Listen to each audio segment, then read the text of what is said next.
So I guess the starter is, you said about young men or men leaning more to the right. So we're sitting looking at little graphs here that show that, and this is true across lots of different countries. So men lean more to the right politically, and women lean more to the left, particularly at younger ages. And that gap has widened significantly. So maybe it used to be a few percentage points. It's like 20 percentage points in the UK, for example. And that's pretty significant. That is That's significant. That will have huge repercussions on every area of life. so just forming relationships. You read about it. We've been reading articles about it, like because you think so radically different. You think I can't go out with somebody who's so politically on the opposite end of the spectrum. Be not Yeah. just marginally different than me now, radically different. So massive Yeah. implications on that. Men do lean more to the right. These podcasters and a lot of these guys who are exploring this space um, lean more to the right, talk about their right of centre politics, sometimes basic right, sometimes further to the right.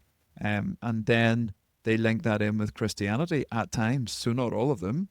Christian nationalism is the idea that so one, there's no good definition. Everybody argues about it, but it seems to bring together ideas around the Christian heritage of the nation, some sort of returning to that, some sort of Christian values, and that to be, in this case, British and to be Christian are somehow overlapping that. Not necessarily you have to be Christian to be British, but you have to respect that it's a Christian country. You have to acknowledge something of its Christian past, and that these two things overlap. The overlap gets really controversial. Some of that goes towards an ethno-nationalism, whether you have to be white to be British and Christian. Like there's definitely really controversial ideas in the mix, but not everybody. The problem is you might say to one person, you're a Christian nationalist, and they'll go, yeah, absolutely. And they love Jesus and they're happy to embrace the term. You might say to somebody else and they reject the term, or they wouldn't recognize it at all. But there is an interplay, I guess, of Christian faith, right-leaning politics, and particularly, though not exclusively, amongst men and younger men.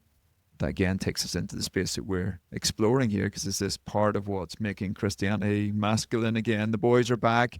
Some of these ideas get caught up together, and we're trying to pull them apart a little bit and understand them. And I guess what's interesting for some of these guys, and I'd say my algorithm isn't really the Christian nationalism algorithm. It's much more the girls exploring like spirituality and crystal stuff. But the little bits I've seen about Christian nationalism is there seem to be many guys that are calling for, Britain is Christian and we're a Christian nation. But when asked, do you go to church? They would say, no, I don't go to church. I don't actually believe it. And I saw this one reaction from a pastor who said, if you are calling for Britain to be a Christian nation, don't blame other people. The reason we have lost our Christian values isn't because of others coming in.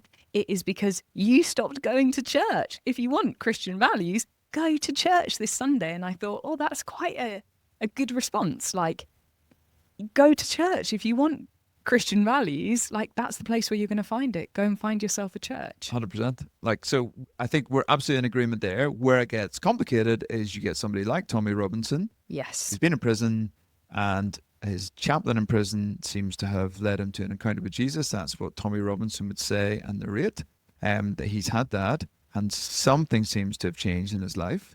He organises a large rally. The first time there's, let's say, 150,000. There's lots of contested numbers. But lots of people are there with crosses, with Jesus saves, with Christ is King. There's a lot of that kind of messaging.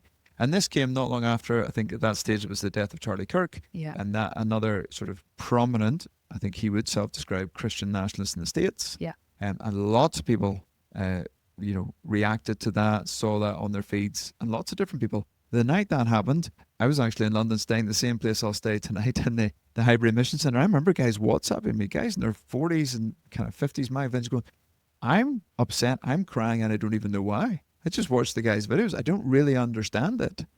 My 16-year-old daughter said everybody in her school was talking about him. Yeah. So it was a big deal at the time. But then you got Tommy Robinson coming in these marches. They seem to have dropped in the numbers of attendance. I mean, the carol service at Christmas, much lower, and the more recent march, again, much less in terms of numbers. But you do have people there who are out there witnessing and evangelizing, street preacher kind of people. You have Christians out there opposed to it and trying to meet and talk and dialogue or oppose it and the racism. I mean, you have Christians who are part of it, in it, some in church leader, bishop and priestly gear.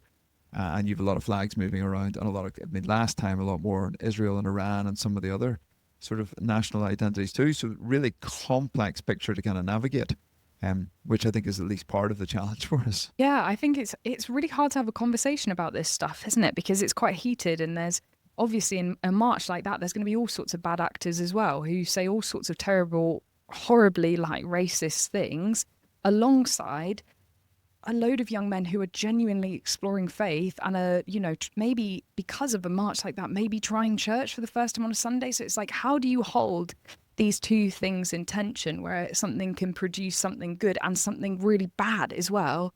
And I think that is just the complexity and chaos of our time. Yeah, I mean, the Charlie Kirk murder, assassination, then there was a funeral, which I don't mind saying I didn't watch it all. I couldn't. I knew some people who did. I watched bits of it. I found it a very bizarre event. There were bits of that seemed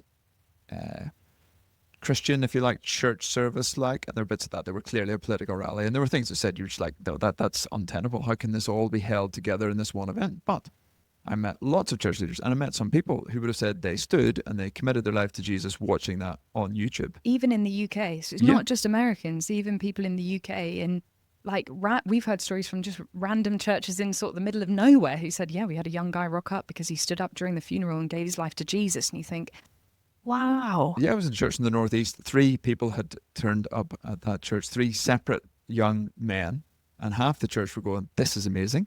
And half the church were like, oh my goodness, what do we do about this? Yeah, exactly. And again, it's just the complexity of our times. And I think we have to be open to listening and hearing people's stories and just stepping into the complexity and committing to speaking Jesus. Because I think for some of these guys, they have grown up in a time when they felt like, I can't challenge what people are saying. I have to believe about certain things. And then they hear some voices that they see as like, they're really brave, or they're speaking in a way that's getting hate or whatever.